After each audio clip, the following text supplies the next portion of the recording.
शाकैरबिभरत् सर्वान् ऋषीश्चक्रशतं समाः महासरस्वती सैव जाता शाकम्भरी शिवा नाम्नां सहस्रं तस्यास्ते वक्ष्यामि शृणु भक्तितः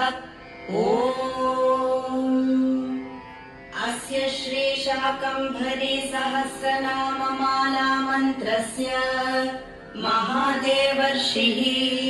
अनुष्ठुप् छन्दः शाकम्भरी देवता सौः बीजम् क्लीं शक्तिः ह्रीं कीलकम् चतुर्विध पुरुषार्थ सिद्ध्यर्थे शाकम्भरी सहस्रनाम मंत्र पठने विनियोगः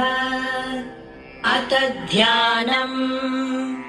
सौवर्ण सिंहासन संस्थितां शिवां त्रिलोचनां चन्द्रकलावतां